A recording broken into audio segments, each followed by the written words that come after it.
Bonjour à tous, bienvenue dans cette vidéo qui va vous présenter les easter eggs et autres petits clins d'œil dissimulés dans la non-série. Je m'appelle Pierre et dans la non-série je joue le rôle de Pierre, qui habite à Rennes, et donc qui n'apparaît qu'à distance. Tiens, c'est rigolo parce que là je fais la voix off de cette vidéo, donc j'apparais encore une fois à distance. Enfin rigolo, je sais pas.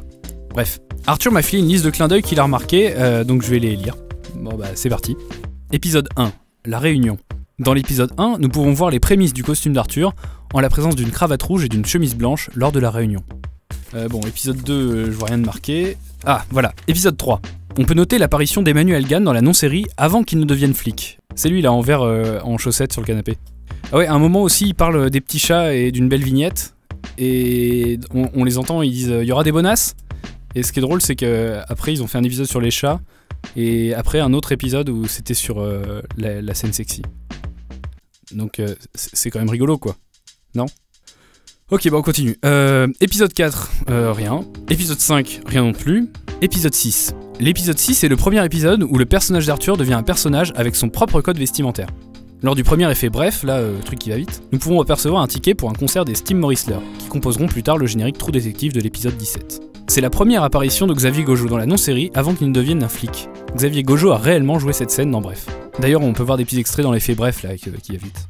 Dans les remerciements du générique, Mehdi Hortelsberg est appelé entre tirets Monsieur Max, car l'épisode numéro 11 était déjà en cours d'écriture à l'époque. Épisode 7, le spectateur. La disparition quasi totale du personnage du spectateur par la suite est liée au fait que celui-ci était joué par celui qui est devenu le cadreur de la non-série. C'est Mike. Ah, et au fait, le spectateur lit vraiment des vrais commentaires, donc vous pouvez retrouver les commentaires originaux sur les pages YouTube des épisodes précédents. C'est aussi dans cet épisode qu'apparaît le premier thème de la non-série, composé par Arthur. Alors, épisode 8, l'article. L'idée du moche se rasant la tête est venue lors d'une réunion, lorsque celui-ci a dit « Pour la non-série, je me raserai la tête ».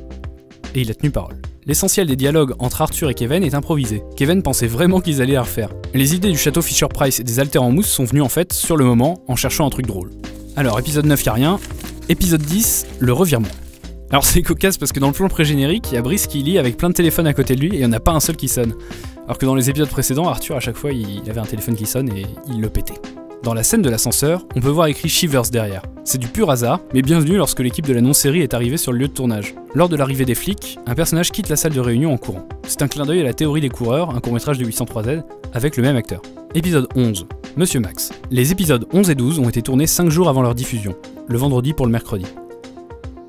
Pas mal. On peut voir Maxime Deschamps au générique, car il devait apparaître dans la séquence de discussion finale devant se dérouler dans un bar. L'idée a dû être abandonnée de par le changement soudain de mise en scène. En effet, l'idée du plan séquence dans la voiture est venue le jour du tournage.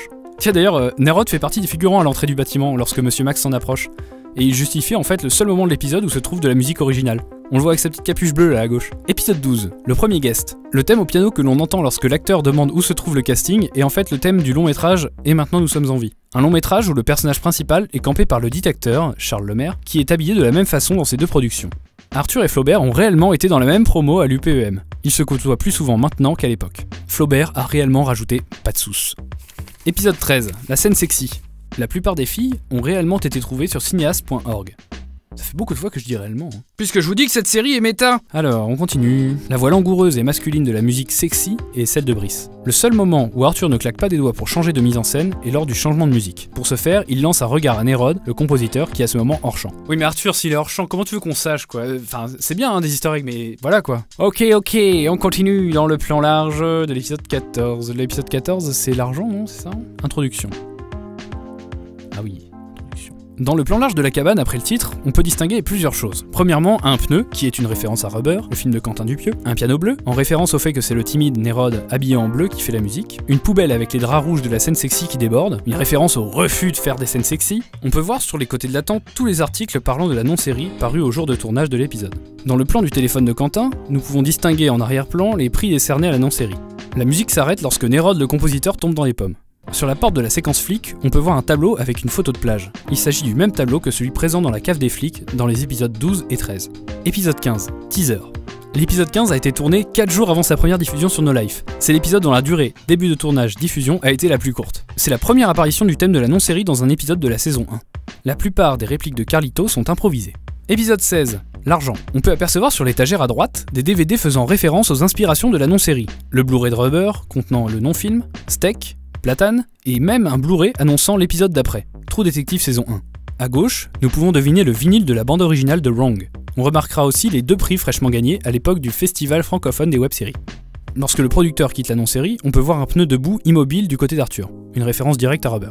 Lors de la séquence sur les vues YouTube, la pub mise en exemple est une fausse pub réalisée par le talentueux Fabien Cavalery de BAFProd, designer de la séquence. La musique que l'on entend lors de cette séquence est la même que celle de l'épisode sur les chats, composée par Arthur. Il l'utilise dans beaucoup de ses réalisations institutionnelles. Elle est actuellement dans une demi-douzaine de vidéos. La voix de la séquence sur les vues YouTube est celle de Camille Lalou, directrice photo de la non-série depuis la saison 1, elle joue aussi la petite amie d'Arthur dans la saison 0. Oui, c'est celle à qui il dit ta gueule. Le nombre de vues indiqué à la fin de la séquence était le nombre exact de vues de l'épisode précédent, introduction, au moment de la réalisation. Il n'y a pas de musique lors des flashbacks, du fait de l'absence de Nérode, le compositeur dans ceux-ci.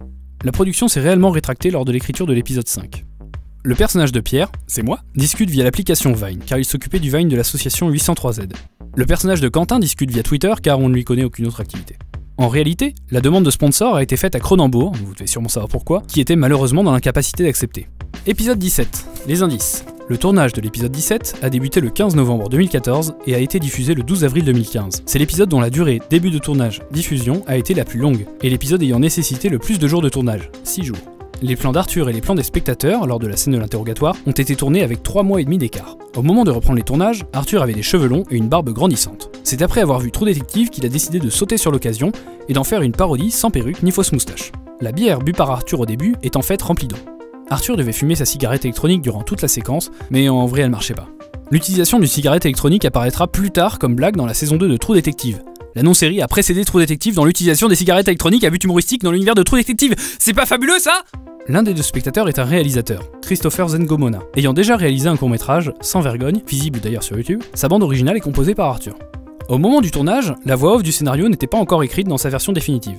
Il s'agit du seul épisode où le titre non-série apparaît de façon différente. Il s'agit également du seul épisode ayant une différence entre la diffusion No Life et YouTube, hors du panneau d'abonnement. En effet, le plan sur la date de sortie indiquait les dates correspondantes à la sortie selon les supports de diffusion. Les indices sont passés par plusieurs raisons d'exister. Chaque solution étant rendue impossible à cause de problèmes scénaristiques, il a été décidé au dernier moment d'en faire une résolution méta. Épisode 18, les prénoms.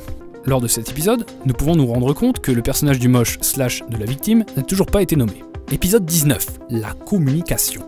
Les lunettes de l'attaché de presse sont les mêmes que celles de Carlito lors de l'épisode 15, 2 personnages qui partagent des traits de personnalité communs.